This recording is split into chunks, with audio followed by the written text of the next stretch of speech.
اعوذ باللہ من الشیطان الرجیم بسم اللہ الرحمن الرحیم واستكبر هو جنوده في الأرض بغير الحق وظنوا أنهم إلينا لا يرجعون فأخذناه وجنوده فنبذناه في اليم فانظر كيف كان عاقبة الظالمين وجعلناهم أئمة يدعون إلى النار ويوم القيامة لا ينصرون وأتبعناهم في هذه الدنيا لعنة ويوم القيامة هم من المقبوحين ولقد آتينا موسى الكتاب من بعد ما أهلكنا القرون الأولى بصائر للناس وهدى ورحمة لعلهم يتذكرون.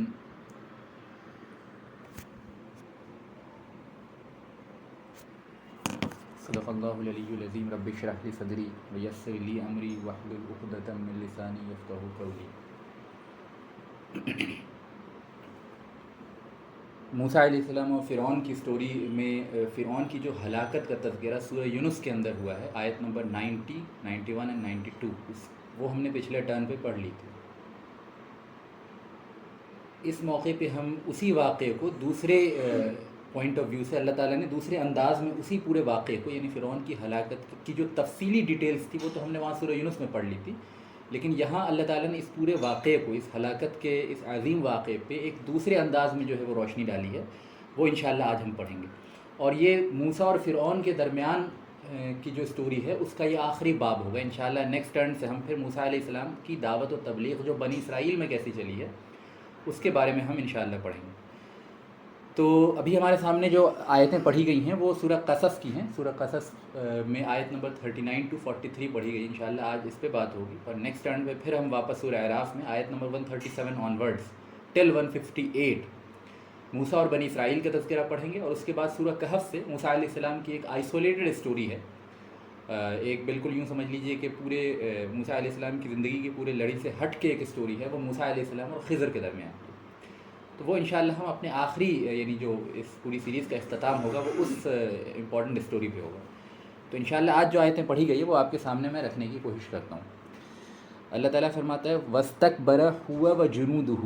فِي الْأَرْضِ بِغَيْرِ الْحَقِّ. فرعون کے بارے میں اللہ تعالیٰ فرما رہا ہے کہ اس نے تکبر اختیار کیا، اس نے زمین میں بڑائی کا تصور کیا اپنے بارے میں. هُوَ وَجُنُودُهُ، یعنی اس نے بھی کیا اور اس کی فوجوں نے بھی یہ کام کیا، اس کی فوج نے بھی یہ کام کیا. فی الارض، زمین پہ، بغیر الحق، بغیر اس کے کہ اسے اس چیز کا حق حاصل ہو. تو اللہ تعالیٰ نے جو ہلاکت کی سب سے بنیادی وجہ بیان کی ہے وہ بیان کی کہ فرعون اور اس کی قوم جو ہے وہ تکبر میں مبتلا تھی، وہ اپنی بڑائی کے خیال میں مبتلا تھی، وہ پرائیڈ میں مبتلا تھی. ٹھیک ہے. اور حق کے راستے کو قبول کرنے میں، اللہ تعالیٰ کی بات کو تسلیم کر لینے میں، رسول اللہ صلی اللہ علیہ وسلم کی یا اللہ کے نبیوں کی اطاعت کرنے میں سب سے زیادہ جو چیز مانع بنتی ہے، سب سے بڑی جو رکاوٹ ہوتی ہے وہ یہی ہوتی ہے کہ انسان کے دل میں اپنی بڑائی کا خیال ہو. انسان یہ تصور کرے کہ میں بھی کوئی حیثیت رکھتا ہوں، میری بھی کوئی اپنی پوزیشن ہے نا، میرا بھی کوئی اپنا علم ہے، میرا بھی کوئی اپنا رتبہ ہے. یہ خیالات جو ہیں وہ انسان کو قبولیت حق میں سب سے بڑے معنی بنتے ہیں. اور اگر قرآن کا ہم مطالعہ کرتے ہیں، یعنی بالکل اوپن ذہن سے کرتے ہیں پورے قرآن کا، تو مختلف مقامات پہ جو شرک اور کفر اور اسلام کی مخالفت اور انبیاء علیہ السلام کی مخالفت جن لوگوں نے کی ہے، ان کے بنیادی اوصاف میں سے سب سے اہم جو صفت رہی ہے وہ یہی رہی ہے کہ انہوں نے تکبر کیا، انہوں نے اپنی بڑائی کا خیال کیا، اپنے آپ کو اعلیٰ سمجھا. اور یہ بات انبیاء علیہ السلام کے زمانے تک محدود نہیں ہے، آج کے زمانے میں بھی جو دعوت حق کی صدائیں بلند ہوتی ہیں کہیں سے بھی ہو، تو اس کی جو مخالفت کی جاتی ہے یا اسلام پہ جو اعتراضات اٹھائے جاتے ہیں تو کہیں نہ کہیں وہ اس وینٹیج پوائنٹ آف ویو سے اٹھائے جاتے ہیں کہ جو لوگ اعتراض کر رہے ہوتے ہیں وہ اپنے سویلائزیشن کو، اپنے سسٹم کو، اپنے نظام زندگی کو سپیریئر سمجھتے ہیں. وہ یہ خیال کرتے ہیں کہ ہم جو ہیں ایڈوانسڈ سویلائزیشنس میں سے ہیں، ہم نے جو ہے وہ انسانیت کی معراج کو حاصل کر لیا ہے، ہم نے جو ہے وہ انسانی زندگی گزارنے کی جو سب سے بہترین قوانین ہیں وہ ہم نے وضع کر لی ہیں. تو یہ خیالات جو ہوتے ہیں نا وہ قبولیت حق میں سب سے بڑا معنی بنتے ہیں. انفرادی سطح پہ بھی اگر کوئی شخص یہ سوچے کہ مجھے بہت کچھ پتہ ہے، میرے پاس علم بہت ہے، تو یہ چیز بھی اس کو حق کے قبول کرنے میں معنی بنے گی، سنت رسول صلی اللہ علیہ وسلم کی اہمیت کو سمجھنے میں معنی بنے گی. اور اجتماعی سطح پہ بھی اگر کوئی قوم یہ خیال رکھتی ہے، اس طرح کا اپنے ذہن میں جو گمان رکھتی ہے، تو وہ بھی اسلام کی طرف رغبت میں اور اسلام کو قبول کرنے کے لیے جو یعنی کیپیسٹیز ہوتی ہیں وہ ان سے چھین لی جاتی ہیں. کیونکہ اللہ تعالیٰ کو تکبر جو ہے، اللہ تعالیٰ کو گھمنڈ، اپنی بڑائی کا احساس بے انتہا ناپسند ہے. صحیح بخاری کی حدیث ہے، عبداللہ ابن عمر غالباً راوی ہیں، فرماتے ہیں کہ اللہ کے رسول صلی اللہ علیہ وسلم نے فرمایا کہ جس شخص کے دل میں رائی کے دانے کے برابر بھی تکبر ہوگا، اللہ تعالیٰ اسے اوندھے منہ جہنم میں پھینک دے گا. دوسری حدیث میں ہے، مفہوم بیان کر رہا ہوں میں، الفاظ تھوڑے مختلف ہیں. اللہ کے رسول نے فرمایا کہ جو شخص یہ گمان کرتا ہے، جو تکبر میں مبتلا ہوتا ہے، وہ اس بات کا زیادہ حقدار ہے کہ وہ جہنم میں جائے. گویا کہ اپنی بڑائی کا خیال، اپنے بارے میں جو اعلیٰ تصورات ہوتے ہیں، یہ اگر ایک لمٹ سے بڑھ جائیں تو انسان کو صرف حق کی قبولیت کے راستے سے نہیں روکتے، بلکہ دائمی ڈوم، یعنی جس کو کہہ لیجئے کہ جہنم کی دائمی عذاب کی طرف انسان کو لے جاتے ہیں. تو ہمیں ہمیشہ جو ہے اپنے پرسنل لیول پہ اس بات کا خیال رکھنا ہے کہ ہم کسی بھی مومنٹ پہ، چاہے ہم دینی اعتبار سے نالجبل ہو جائیں، چاہے دنیاوی اعتبار سے جو ہے وہ اونچے پوسٹ پہ پہنچ جائیں، بڑی یعنی ہر اعتبار سے کمفرٹ زندگی کے اندر آ جائے، یا پھر ہم نے اپنے اسٹرگل سے بھی دنیا کے اندر کوئی چیز حاصل کی، تو ہر پوائنٹ آف ٹائم پہ ہم اپنے ذہن میں یہ کراس چیک کرتے رہیں کہ کسی بھی وجہ سے ہمارے دل کے اندر جو ہے یہ خیال پیدا نہ ہو جائے کہ یار ہم بہتر ہیں اور سامنے والا جو ہے چھوٹا ہے، بدتر ہے، کمتر ہے. کیونکہ یہ خیال جو ہے انسان کو حق کے دروازے کو بند کر دیتا ہے یہ خیال. اور فرعونیوں کے ساتھ بھی یہی معاملہ ہوا. اللہ تعالیٰ نے فرمایا وَاسْتَكْبَرَ هُوَ وَجُنُودُهُ، کہ فرعون نے بھی گھمنڈ کیا، اپنی بڑائی، اپنی قوت کا احساس میں وہ بھی یعنی مبتلا تھا، اور اس کی فوج بھی اس بات کا خام خیالی میں مبتلا تھی کہ دنیا کا سب سے اعلیٰ سویلائزیشن جو ہے، سب سے مضبوط ترین جو دنیا کی نظام حکومت ہے، وہ ہماری ہے فی الارض بغیر الحق. اللہ نے فرمایا یہ تکبر جو ہے وہ کسی ویلڈ جسٹیفیکیشن کے تحت نہیں تھا، بلکہ بغیر الحق تھا، یعنی کہ یہ تکبر کا حق نہیں تھا ان کو. اچھا، اس سے ایک اور چیز سمجھ میں آئی کہ جب فرعون جیسے طاقتور شخص کو، فرعون جیسے صاحب اقتدار شخص کو یہ حق حاصل نہیں ہے کہ وہ تکبر کر سکتا ہے، تو پتہ یہ چلا کہ دنیا کے اندر کوئی بھی قوت آپ کو نصیب ہو جائے، کوئی بھی اقتدار نصیب ہو جائے، اور کتنے بھی آپ پاورفل ہو جائیں، انسانوں کو اور اللہ کی مخلوق کو میں سے کسی کو بھی اختیار حاصل نہیں ہے کہ وہ اپنی بڑائی کا خیال رکھے، وہ تکبر میں مبتلا ہو. ٹھیک ہے، کیونکہ بڑائی در حقیقت اللہ کے عطا کرنے سے، جو چیز کسی کے دینے سے ہوتی ہے، وہ چیز اپنے آپ میں قابل تعریف نہیں ہوتی اس شخص کے لیے جس کے پاس وہ ہوتی ہے. مثال کے طور پہ آپ کسی بھیکاری کو دیکھیں، وہ بھیکاری جو ہے وہ بھیک مانگ رہا تھا مارکیٹ کے اندر، کسی نے اس کو 100 روپے دے دیا. اب اگر وہ بھیکاری اس 100 روپے پہ فخر کرنے لگے اور اپنے آپ کو کچھ سمجھنے لگ جائے، تو آپ کہیں گے یہ بھیکاری جو تھا، یہ فقیر جو تھا، نہایت ہی بیوقوف ہے، کیونکہ یہ 100 روپے اس کے اپنے نہیں ہیں، یہ تو اس امیر شخص نے اس کو دیے ہیں، اس سخی شخص نے اس کو دیے ہیں. تو اس کا اپنے پوزیشن پہ اترانا، اس کا اپنے پیسے پہ اترانا جو ہے خالص بیوقوفانہ بات آپ بھی مانیں گے، ہم بھی مانیں گے، اور ہر شخص جو بازار میں ہوگا وہ اس چیز کو مانے گا. ایسا کیوں ہے؟ کیونکہ آپ محسوس کر رہے ہیں، آپ جانتے ہیں کہ وہ پیسہ جو اس کے پاس ہے اس کا اپنا نہیں ہے، عطا کرتا ہے. اور انسانی یہ مسلم اصول ہے کہ عطا کردہ چیز پہ اترایا نہیں جاتا. تو دنیا کے اندر جب کوئی بادشاہ کتنا بھی قوت والا ہو، کوئی عالم کتنا بھی بڑا عالم ہو، کوئی پیسے والا کتنا ہی پیسے والا کیوں نہ ہو، جب یہ تمام چیزیں ہمارا متفق علیہ عقیدہ ہے کہ اللہ کی عطا کردہ ہے، تو پھر کسی بھی صورت میں تکبر کی کوئی گنجائش، گھمنڈ کی، فخر کی کوئی گنجائش اسلام کے اندر نہیں. ہر چیز جو ہے وہ گرانٹیڈ ہے، ہر چیز دی ہوئی ہے، کوئی چیز بھی آپ کی اپنی نہیں ہے، پرسنل پوزیشن نہیں ہے آپ کا. اسی لیے ہم جب انتقال ہوتا ہے کسی کا یا کوئی قیمتی چیز کھو جاتی ہے، تو اللہ تعالیٰ نے جو ہمیں اسلوب بتایا ہے، جو طریقہ بتایا ہے سورہ بقرہ کے اندر، اور نیک لوگوں کی جو پہچان بیان کی ہے کہ جب ان پہ کوئی مصیبت آتی ہے، قالوا انا للہ و انا الیہ راجعون، کہ جب ان پہ کوئی مصیبت آتی ہے تو کہتے ہیں ہم اللہ کے ہیں اور اللہ ہی کی طرف پلٹ کے جانے والے ہیں. گویا یہ احساس کہ اللہ ہی اصل اونر ہے، اللہ ہی اصل وارث ہے، اللہ ہی اصل دینے والا ہے، اللہ ہی اصل جو پوری کائنات کی اونرشپ رکھتا ہے، مجھے جو ہے ٹیمپروری چیز ملی تھی، یہ احساس اگر انسان کے اندر زندہ سطح پہ محسوس ہو، کانشیس لیول پہ محسوس ہوگا، اور کانشیس لیول پہ ہمیشہ وہ اس چیز کو اپنے ذہن میں تازہ کرتا رہے گا، تو کبھی بھی اس کے اندر تکبر کا مادہ پیدا نہیں ہو سکتا. اور جب تکبر کا مادہ پیدا نہیں ہوگا تو ہدایت کے دروازے ہمیشہ کھلے رہیں گے. یہ اصول ہے اسلام کا. تو یہ سمجھنا بہت ضروری ہے، اور زندہ سطح پہ ہم خود سے عہد کریں کہ انشاءاللہ اپنے زندگی میں چاہے ہم کتنے بھی بڑے عالم ہو جائیں، کتنے بھی پیسے والے ہو جائیں، یا کتنے بھی صاحب اقتدار ہو جائیں، کسی موقع پہ بھی ہم یہ نہیں سوچیں کہ یعنی اپنی بڑائی کا خیال ہمارے اندر نہیں آئے، اور کبھی آئے تو اپنے آپ کو فوراً ریجیکٹ کرنا چاہیے، اپنی جو ہے کمیوں کو اپنے اوپر واضح کرنا چاہیے، اپنی کمزوریوں کا اعتراف کرنا چاہیے. اللہ کی دی ہوئی نعمتوں کا اعتراف کرنا چاہیے اور اس بات کو قبول کرنا چاہیے کہ فاعل جو حقیقتاً ہے وہ اللہ کی ذات ہے۔ وَظَنُّوا أَنَّهُمْ إِلَيْنَا لَا يُرْجَعُونَ، اور انہوں نے خیال کیا، فرعونیوں کے بارے میں تذکرہ ہو رہا ہے، انہوں نے خیال کیا کہ أَنَّهُمْ إِلَيْنَا لَا يُرْجَعُونَ، کہ وہ کبھی بھی ہماری طرف پلٹ کے نہیں لوٹائے جائیں گے۔ گویا تکبر اپنے آپ میں سب سے بڑی شے تھی، لیکن اس برائی کا پیدا ہونے کی بنیادی وجہ یہ تھی کہ انسان کے اور فرعونیوں کے ذہن سے یہ خیال، یہ تصور نکل گیا کہ ہمیں اللہ کی طرف پلٹ کے جانا ہے۔ یہ بہت کرکس ہے اسلامی عقائد میں، سب سے بنیادی بات یہ ہے کہ عقیدہ آخرت جو ہے، عقیدہ حساب کتاب جو ہے، اللہ کی طرف پلٹنے کا جو یقین ہے،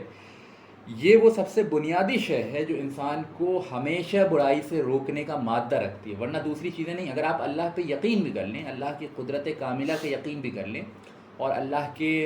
رب حقیقی ہونے کا یقین بھی اپنے دلوں میں بٹھا لیں، تو بھی یہ چیز ہمیشہ آپ کو برائی سے نہیں روکے گی unless you have a strong conviction, a strong belief کہ آپ کو واپس پلٹ کے اللہ کے پاس جا کے کھڑے ہو کے اس کیے ہوئے عمل کا جواب دینا۔ ٹھیک ہے،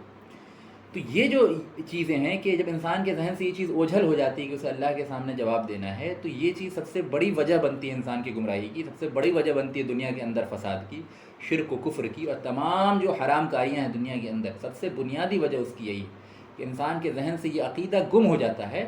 کہ ہمیں اللہ کے پاس پلٹ کے جانا۔ اور اللہ نے ان کے لیے بھی یہی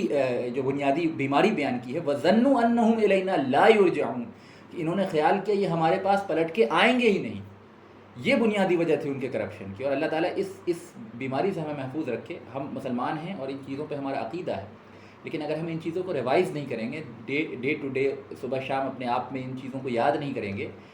قرآن کا مطالعہ نہیں کریں گے، تو یہ چیزیں ہمارے ذہنوں سے بھی اوجھل ہو جاتی ہیں، اور ہوتی ہی ہیں جن کی وجہ سے ہم اتنے حرام کاریوں میں انوالو ہیں، ہوتی ہی ہیں جن کی وجہ سے جو ہے وہ اتنی غلط چیزیں، اللہ کی نافرمانی ہم کھلے عام کرتے ہیں اور پھر جسٹیفیکیشن دیتے ہیں، اور پھر اگر کھلے عام نہیں بھی کرتے ہیں، غلط کام کرتے بھی ہیں تنہائی میں، تو پھر ہم جسٹیفیکیشن دیتے ہیں کہ یار یہ ایسا ہم نے اس وجہ سے کیا، خود کو سمجھاتے ہیں، دوسروں کو سمجھاتے ہیں۔ ان تمام ایفرٹس کی کوئی ضرورت نہیں ہے۔ اگر بندے کو واقعی اللہ کا خوف ہوگا، اللہ کی طرف پلٹ کے جانے کا خوف ہوگا، حساب کتاب کا خوف ہوگا،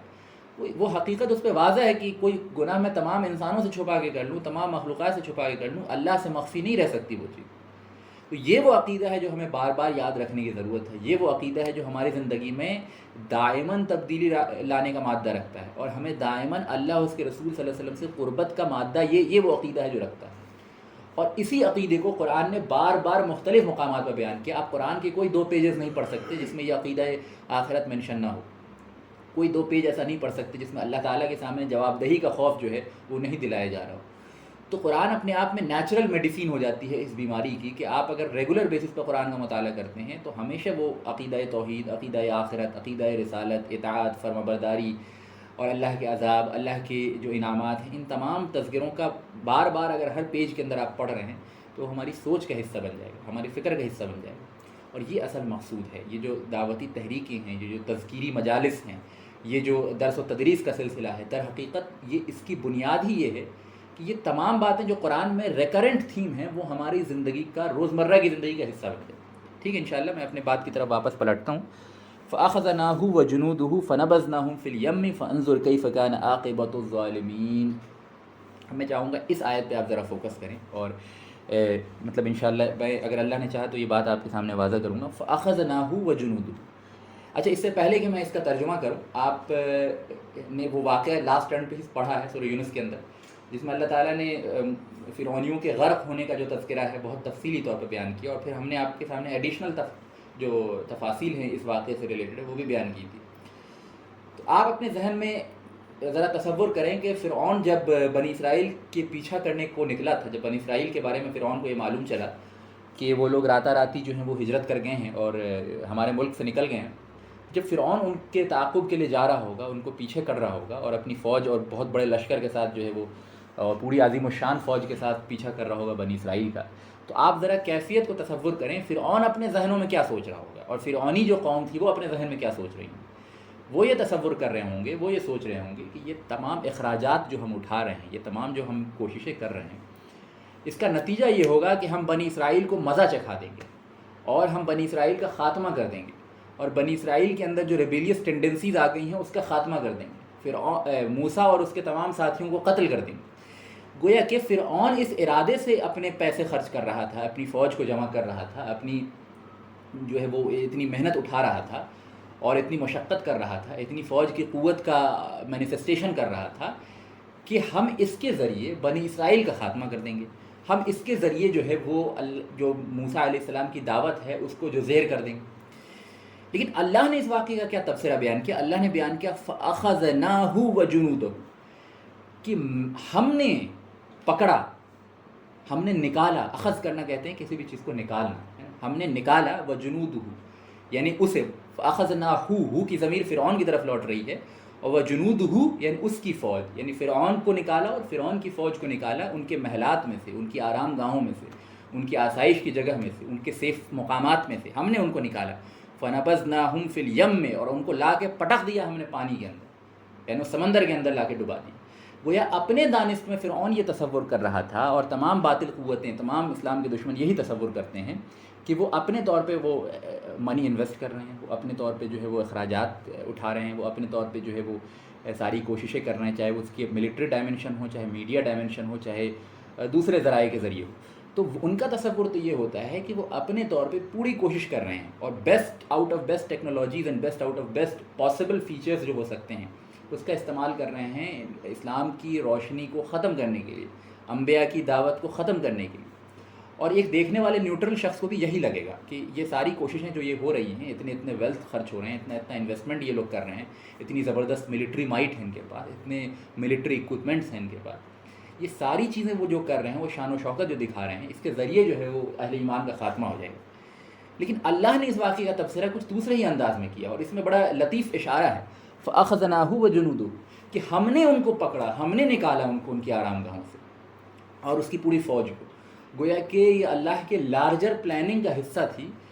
کہ وہ غیظ و غضب میں آ جائیں، وہ غصے میں آ جائیں اور بنی اسرائیل اور موسیٰ علیہ السلام کا تعاقب کے لیے نکل جائیں. تو ان کا انویسٹمنٹ، ان کی پوری کوششیں، ان کی پوری پلاننگ، ان کی پوری قوت، ان کا پورا ملٹری مائٹ یہ اللہ نے یوز کر لیا انہی کے خلاف. تو ہمیں اس پوائنٹ آف ٹائم پہ بینگ اے مسلم اور بینگ یعنی کہ ہم ایک کمزور نیشن کی حیثیت سے بات کر رہے ہیں کہ ہمیں کسی پوائنٹ آف ٹائم پہ بھی دشمنان اسلام کی قوت اور ان کی طاقت اور ان کی تیاریوں سے اس طرح پریشان نہیں ہونا چاہیے، کیونکہ عین ممکن ہے کہ اللہ تعالیٰ جو ہے وہ ان کی قوت، ان کی پریشانی، ان کی پوری تگودو اور ان کی پوری ملٹری مائٹ کو ان کے خلاف ہی یوز کر لے. کیونکہ ہمیں تو لگ رہا ہے کہ وہ ہمارے خلاف پلاننگ کر رہے ہیں، لیکن ہمیں اللہ کی پلاننگ کا اندازہ نہیں. ٹھیک ہے، تو اللہ نے جس انداز میں اس واقعے کا تبصرہ کیا ہے یہ بڑا لطیف اشارہ ہے، جس کو میں یعنی مجھے بہت پسند ہے یہ انداز. اور میں نے جو تفاسیر پڑھی ہیں اس میں جن تفاسیر میں اس بات کی طرف روشنی کی گئی ہے، روشنی ڈالی گئی ہے، وہ بڑا ایک بلیغ اور لطیف انداز ہے اللہ تعالیٰ کا. کہ اللہ نے یہ نہیں کہا کہ انہوں نے تیاری کی اور انہوں نے پوری جو ہے وہ تعاقب کیا اور انہوں نے جو ہے وہ یہ پلاننگ کی اور وہ پلاننگ کی. اللہ نے کہا ہم نے پلاننگ کی تھی، ہم نے نکالا تھا ان کو، ہم ان کو ان مقامات پر سے نکال کے لا رہے تھے تاکہ ہم ان کو دریا میں ڈبو سکیں. تو گویا کہ دشمنان اسلام کی وہ تمام تدابیر جو وہ اسلام کے خاتمے کے لیے استعمال کرتے ہیں، اللہ تعالیٰ عین ممکن ہے کہ انہی تدابیر کو دشمنان اسلام کے خلاف استعمال کر لیں، جیسا کہ فرعون کے کیس میں ہم دیکھتے ہیں. فَأَخَذْنَاهُ وَجُنُودُهُ وَنَبَذْنَاهُمْ فِي الْيَمِّ اور ہم نے ان کو پانی میں لا کے پٹخ دیا. وَنَبَذْنَاهُمْ پھینک دیا ان کو لے جا کے پانی کے اندر. تو اس پورے واقعے پہ جو اللہ نے تبصرہ کیا ہے اس نے تو پورے کے پورے انسیڈنٹ کو ہی ایک الگ رخ دے دیا، ایک الگ انداز دے دیا، ایک الگ پرسپیکٹو دے دیا. ورنہ اگر ہم وہاں موجود ہوتے تاریخ دان کی حیثیت سے، اور موسیٰ علیہ السلام کی قوم جو آگے بھاگ رہی تھی اور بنی اسرائیل جو چھپ چھپ کے نکل رہے تھے، اور فرعون پوری اپنی اقتدار کے ساتھ، قوت کے ساتھ، شان و شوکت کے ساتھ، ملٹری مائٹ کے ساتھ نکل رہا تھا، تو ہم تو یہی تبصرہ کرتے کہ بھائی اس نے زبردست پلاننگ کر لی ہے، اس کے پاس زبردست ملٹری اکوپمنٹس ہیں، اس کے پاس زبردست قوت ہے، جاہ ہے، عزت ہے، طاقت ہے، اقتدار ہے. اور یہ بیچارے غریب لوگ ہیں، موسیٰ علیہ السلام ان کے لیڈر ہیں، نہ ان کے پاس ہتھیار ہے، نہ لڑنے کی صلاحیت ہے، کمزور قسم کے ہیں، غلام ذہنیت کے ہیں. تو ہمارا تبصرہ تو کسی بھی یعنی کہ انسان اپنی عقل سے ہی دیکھتا، اپنی عقل سے ماورا تو دیکھ نہیں سکتا، اس کا تو یہی تبصرہ ہوتا ہے. لیکن ہمیں ظاہری حقیقت، ظاہری چیزیں جو ہم پہ ظاہر ہو رہی ہیں، اپیرنٹ ریالٹیز جو ہیں، اس کی وجہ سے جو اصل حقیقت ہے، جو ایبسلیوٹ ریالٹی ہے، جو اللہ کی اصل پلاننگ ہے، اس کو اپنے ذہن سے کبھی اوجھل نہیں ہونے دینا چاہیے. کیونکہ اللہ تعالیٰ انہی کے ذریعے جو ہے وہ انہی پلاننگز کے ذریعے، انہی کوششوں کے ذریعے، انہی ایفرٹس کے ذریعے، انہی ویلتھ کے خرچ کرنے کے ذریعے، اسی انویسٹمنٹ کے ذریعے انہی کا نقصان کرنے والا ہے. اور جیسا کہ فرعون کے کیس میں اللہ نے واضح کیا فَأَخَذْنَاهُ وَجُنُودُهُ فَنَبَذْنَاهُمْ فِي الْيَمِّ، اور ہم نے انہیں لا کر پٹخ دیا پانی کے اندر. فَانظُرْ كَيْفَ كَانَ عَاقِبَةُ الظَّالِمِينَ، تو دیکھو انجام کیا ہوا ظالموں کا. گویا کہ اللہ تعالیٰ نے اس واقعے کے ذریعے یہ بتانا مقصود کیا کہ ظالموں کا انجام بالآخر اتنی قوت و اقتدار کے باوجود اتنا، یعنی یوں سمجھ لیجئے کہ اس طریقے کا دردناک عذاب فرعون کے اوپر آیا ہے. اور جیسا میں نے سورہ یونس کی آیت میں آپ کے سامنے پڑھ کے سنایا تھا کہ جب وہ غرق ہونے لگا تو اس نے کہا آمنا برب العالمین رب موسیٰ و ہارون، کہ میں ایمان لاتا ہوں رب العالمین پہ، اور کس کے رب پہ؟ موسیٰ اور ہارون کے رب پہ. تو اللہ نے کہا کہ کیا تو اب ایمان لاتا ہے، حالانکہ پہلے انکار کرتا تھا. اس واقعے کی تفصیل جو ہے احادیث میں آئی ہے. چنانچہ فرعون کے ظلم و ستم سے فرشتے اتنے پریشان تھے اور فرشتے اتنی تکلیف ہوتی تھی فرعون، اور اتنی نفرت کرتے، اتنا بغض رکھتے تھے. ہمیں عام طور پہ لگتا ہے فرشتے ان ایموشنز کے کیپیبل نہیں، فرشتے ڈیزائرز کے کیپیبل نہیں ہیں، لیکن فرشتوں کے جو ایموشنز ہیں وہ توحید کے ساتھ سنکرونائز ہوتے ہیں. مثال کے طور پر کوئی شخص نیک کام کرتا ہے تو فرشتے خوش ہوتے ہیں اور اس کی نیک کام میں مدد کرتے ہیں. شاہ ولی اللہ دہلوی نے اپنی کتاب حجت اللہ البالغہ میں اس چیز کو بڑے تفصیل سے بیان کیا ہے کہ جو ملۂ اعلیٰ کے فرشتے ہوتے ہیں، ٹاپ لیول کے فرشتے ہوتے ہیں، ان کے قلوب پہ اللہ تعالیٰ الہام فرماتا رہتا ہے، ان کے اوپر اللہ تعالیٰ الہام ڈالتا رہتا ہے کہ جو نیک بندے ہوتے ہیں ان کی محبتیں ان کے دلوں میں راسخ ہو جاتی ہیں. ٹھیک ہے. جو برے بندے ہوتے ہیں، اللہ کے نافرمان ہوتے ہیں، جابر ہوتے ہیں، ظالم ہوتے ہیں، فاسق ہوتے ہیں، ان کے لیے بغض جو ہے فرشتوں کے دل میں پیدا ہوتا رہتا ہے. تو گویا فرعون کی اعمال کے نتیجے میں ملۂ اعلیٰ کے تمام فرشتوں اور خصوصاً جبرائیل کے اندر اتنا بغض پیدا ہو گیا تھا، اتنا غصہ پیدا ہو گیا تھا فرعون کے اندر، فرعون کو لے کے. جب فرعون ڈوبنے لگا تو جبرائیل امین کے بارے میں خود جبرائیل نے یہ واقعہ حضور سے فرمایا ہے کہ اے رسول اللہ صلی اللہ علیہ وسلم، کاش آپ اس وقت مجھے دیکھتے جب فرعون ڈوب رہا تھا اور میں اس کے منہ کے اندر کیچڑیں ڈال رہا تھا. تو اللہ کے رسول نے پوچھا آپ ایسا کیوں کر رہے تھے؟ تو جبرائیل نے کہا کہ مجھے یہ خدشہ تھا کہ اگر فرعون اس وقت بھی معافی مانگ لے گا تو اللہ معاف کر دے گا، اور میں نہیں چاہتا تھا کہ اللہ فرعون کو معاف کرے، لہٰذا میں بار بار اس کے منہ میں کیچڑیں ڈال رہا تھا تاکہ وہ اپنے زبان سے معافی نہ مانگ سکے. اب ظاہر ہے یہ عمل بھی اللہ کے ہی حکم سے ہوا ہے، اللہ کی خلاف ورزی کر کے جبرائیل نے یہ کام نہیں کیا ہے. لیکن اس سے دو چیزیں سمجھ میں آتی ہیں. ایک یہ کہ فرشتوں کے اندر بھی بغض ہو جاتا ہے اللہ کے بڑے بڑے نافرمانوں کو لے کے، اور وہ نفرت کرتے ہیں ایسے لوگوں سے. ٹھیک ہے، بالکل فطری بات ہے،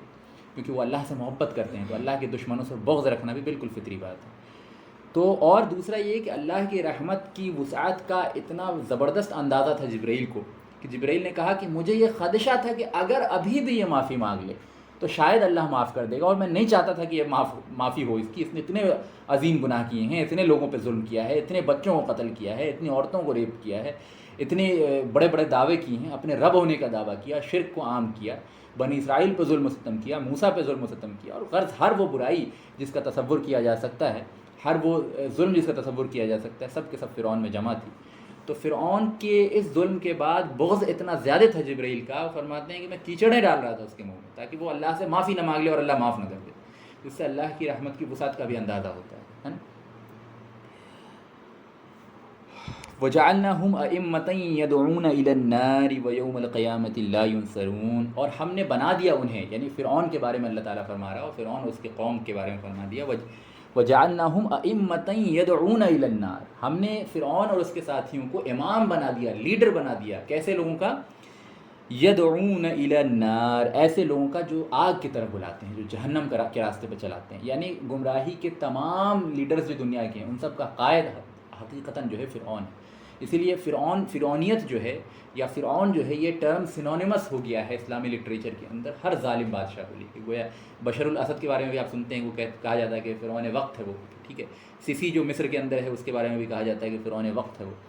گویا یہ جو ظالم یا اور بھی جو دوسرے ممالک کے اندر لوگ ہیں، تو اس قسم کے جو ظالم جابر بادشاہ ہوتے ہیں ان کے بارے میں یہ چیز فرعون سے ان کو ایسوسیٹ کرنا اپنے آپ میں یہ ثبوت ہے کہ اللہ رب العالمین نے پوری رہتی دنیا تک فرعون کو ظلم کا، کفر کا، اللہ کی نافرمانی کا، تکبر کا، بغض کا، ان تمام چیزوں کا سمبولزم بنا دیا فرعون. تو اللہ نے یہاں بیان کیا وَجَعَلْنَاهُمْ أَئِمَّةً يَدْعُونَ إِلَى النَّارِ، کہ ہم نے انہیں امام بنا دیا، لیڈرز بنا دیا ان تمام لوگوں کا جو جہنم کی طرف بلاتے ہیں. وَيَوْمَ الْقِيَامَةِ لَا يُنصَرُونَ، اور قیامت کے دن ان کی ہرگز مدد نہیں کی جائے گی. گویا بدترین عذاب جو قیامت میں آنا ہے، سب سے زیادہ سخت عذاب جو قیامت میں آنا ہے وہ فرعونیوں پہ آنا ہے. تو اللہ تعالیٰ محفوظ فرمائے اس امت میں بھی جو لوگ اللہ کے باغی ہوں گے، اللہ کے نافرمان کھلے عام ہوں گے، فساق ہوں گے، ٹھیک ہے،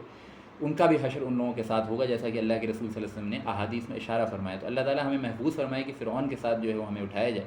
بلکہ اللہ تعالیٰ ہم جیسے چھوٹے اور گنہگار مسلمانوں کو انبیاء علیہ السلام کے ساتھ اٹھائے۔ اللہ تعالیٰ کی رحمت سے کوئی بعید بات نہیں ہے، ہماری اوقات نہیں ہے، لیکن اللہ کی رحمت بہت وسیع ہے۔ تو ہم اللہ سے کوئی چیز اپنے کیپیسٹی کے حساب سے نہیں مانگتے، اس کے دینے اور عطا کے حساب سے مانگتے ہیں۔ اگر ہم اپنے ظرف کے حساب سے مانگنے لگ جائیں تو ہمیں تو کچھ ملے گا ہی نہیں۔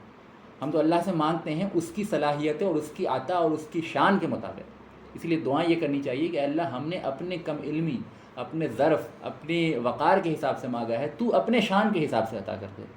ٹھیک ہے۔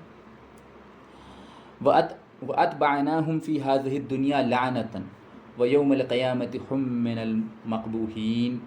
اور دنیا کے اندر ہم نے فرعونیوں کو اور ان کے ماننے والوں کے لیے لعنت کو مقرر کر دیا، لعنت کو ان کے پیچھے لگا دیا۔ وہ آپ دیکھتے ہیں دنیا کے اندر آج بھی، جیسا کہ میں نے اگزامپل کے ذریعے آپ کو بتایا کہ ہر بری چیز کو فرعون کے ساتھ ایسوسیٹ کیا جاتا ہے۔ سب سے بڑا جابر، سب سے بڑا ظالم، سب سے بڑا اللہ کا نافرمان، باغی، جس نے خود خدائی کا دعویٰ کیا، اس سے بڑا کوئی یوں سمجھ لیجئے کہ سمبولزم نہیں ہے فرعون سے بڑا۔ تو یہ اللہ کی لعنت کا اثر ہے، اور جو اس پہ عذاب مسلسل ہو رہا ہے، اس کی روح پہ جو عذاب ہو رہا ہے، اس کے جسم پہ جو عذاب ہو رہا ہے، وہ تو خیر یعنی وہ غیب کی چیزیں ہیں، لیکن اس پہ ہمارا عقیدہ ہے۔ وَيَوْمَ الْقِيَامَةِ هُمْ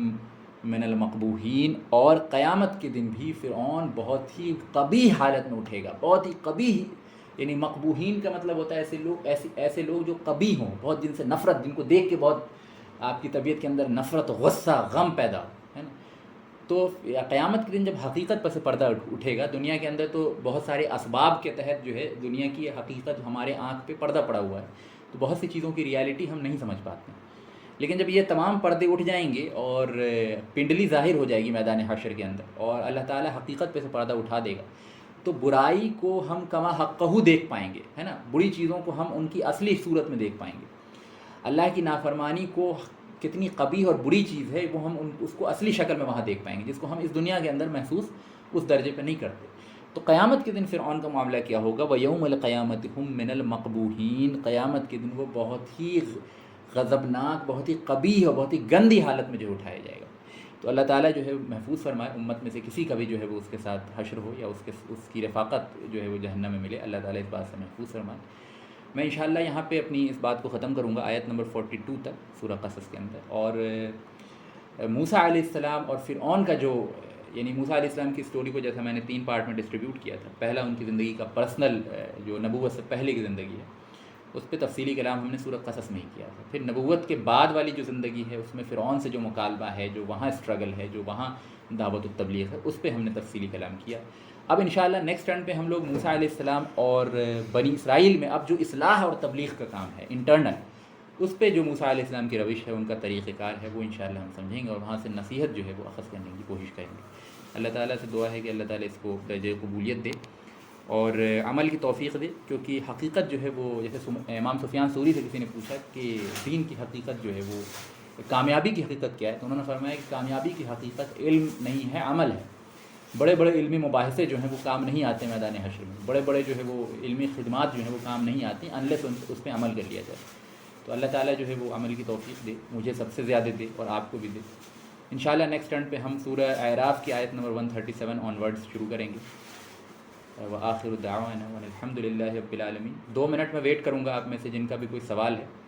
وہ اپنے سوال رکھ سکتے ہیں، انشاءاللہ اس کے بعد ہم اس نشست کو کلوز کریں گے۔